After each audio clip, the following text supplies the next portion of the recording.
Hello friends, welcome to the channel. एक honest सवाल, जब भी आप इन्वेस्ट करते हो क्या आपको कन्फ्यूजन होता है? कभी सोचते हो शेयर्स या म्यूचुअल फंड में इन्वेस्ट करूं या फिर हायर रिटर्न एफडी में पैसे डालूं जो कि ज़्यादा सेफ है? गोल्ड खरीदूं या प्रॉपर्टी में इन्वेस्ट करूं? ये कन्फ्यूजन नॉर्मल है और 2025 का मार्केट और भी ज़्यादा चैलेंजिंग है। इक्विटीज़ कभी ऊपर कभी नीचे जा रही हैं। गोल्ड ऑल टाइम हाई पर है। रियल एस्टेट के प्राइसेस मेट्रोस में बढ़ रहे हैं और in the last few years FDs अपने बेस्ट रेट्स दे रहे हैं। तो बड़ा सवाल है कि पैसे कैसे एलोकेट करें ताकि ग्रोथ भी हो और पीस ऑफ माइंड भी बना रहे। इसका जवाब है एसेट एलोकेशन, मतलब अपने पैसे को स्मार्टली डिवाइड करना between equity, debt, gold and real estate. First of all let's understand what is asset allocation. Asset allocation का मतलब है अपने पैसे को सिर्फ एक एसेट क्लास में इन्वेस्ट ना करके डिफरेंट एसेट क्लास में डिवाइड करना। अगर एक एसेट नीचे जाता है तो दूसरा उस लॉस को बैलेंस करता है।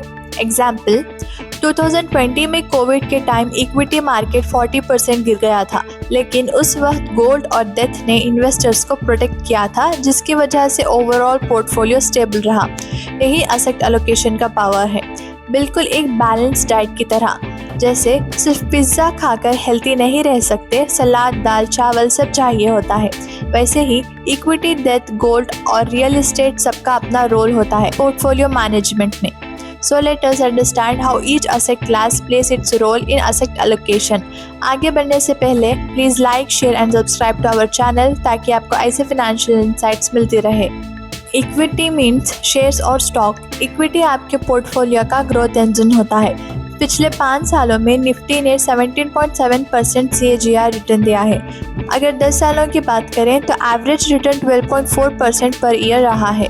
लेकिन 2025 में वोलेटिलिटी ज़्यादा है। In last 1.5 year FIIs and FPI has sold almost 3 to 4 lakh crore rupees from Indian stock market. Short term में रिस्क हाई रहता है, लेकिन लॉन्ग टर्म में इक्विटी से ही वेल्थ क्रिएट होता है और इन्फ्लेशन भी बीट होती है।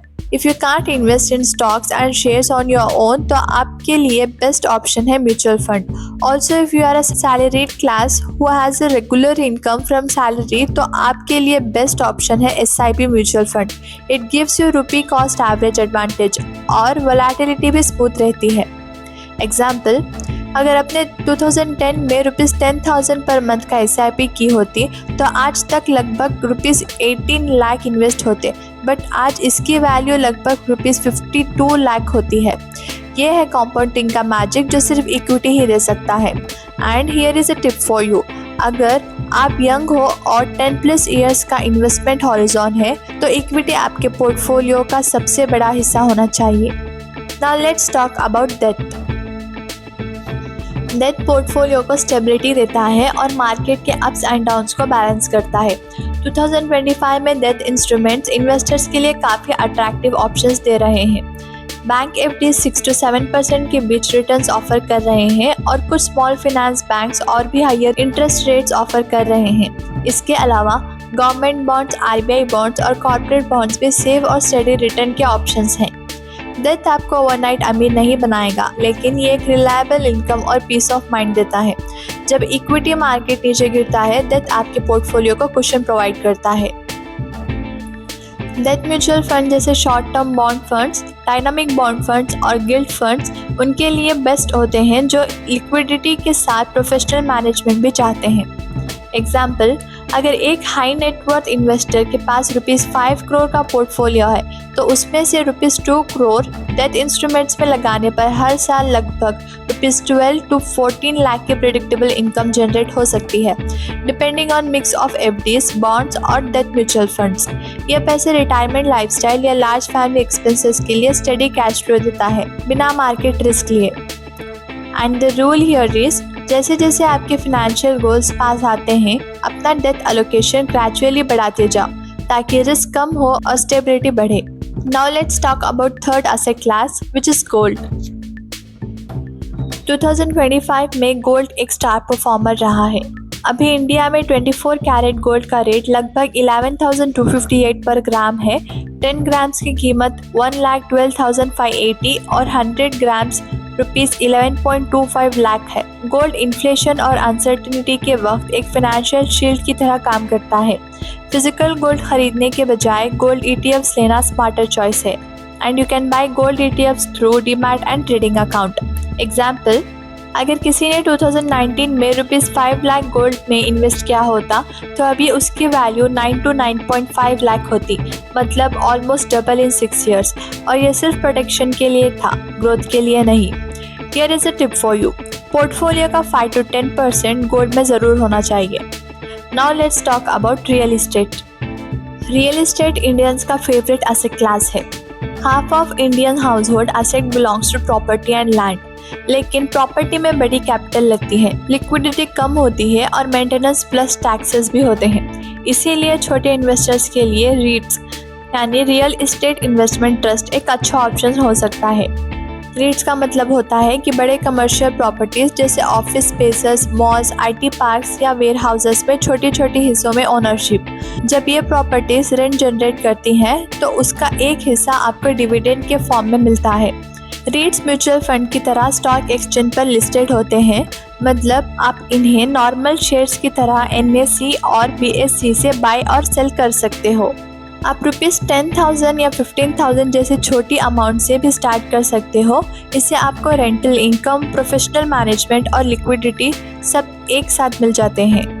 यानी आपको प्रॉपर्टी खरीदने के लिए करोड़ों रुपए की ज़रूरत नहीं होती। सिर्फ थोड़े पैसे लगाकर आप एक बड़े मॉल या IT पार्क के फ्रैक्शनल ओनर बन जाते हो। एग्जाम्पल, अगर आप ₹50 लाख का फ्लैट लेते हो तो रेंटल यील्ड 3 to 4% ही होता है, लेकिन रीट्स में ₹10,000 की इन्वेस्ट से भी आपको 6 to 7% डिविडेंड यील्ड मिलती है और लिक्विडिटी भी हाई होती है। Here is a tip, real estate portfolio का पार्ट होना चाहिए, लेकिन ओवर एलोकेशन अवॉइड करो। सबसे पहले बात करते हैं यंग इन्वेस्टर्स की, जो 20 to 35 ईयर्स के बीच हैं। इनके पास टाइम ज़्यादा होता है, इसीलिए रिस्क लेने की कैपेसिटी भी ज़्यादा होती है। ऐसे इन्वेस्टर्स के लिए पोर्टफोलियो का 60 to 70% हिस्सा इक्विटी में होना चाहिए ताकि लॉन्ग टर्म ग्रोथ इंश्योर हो सके। 15 to 20% डेट में होना चाहिए, जो सेफ्टी और इमरजेंसी फंड के काम आता है। 10% गोल्ड में होना चाहिए, जो इन्फ्लेशन के साथ प्रोटेक्शन देता है। और 5 to 10% रियल एस्टेट या रीट्स में होना चाहिए डाइवर्सिफिकेशन के लिए।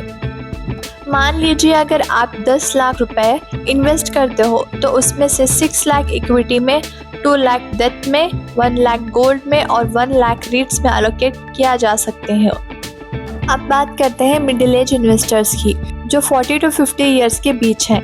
इन इन्वेस्टर्स को अभी भी ग्रोथ की ज़रूरत होती है, लेकिन कंट्रोल्ड रिस्क के साथ। इस स्टेज पर पोर्टफोलियो का 50 to 55% इक्विटी में होना चाहिए, 25 to 30% डेट में होना चाहिए ताकि स्टेबिलिटी मिले, क्योंकि गोल्स अब करीब होते जा रहे हैं।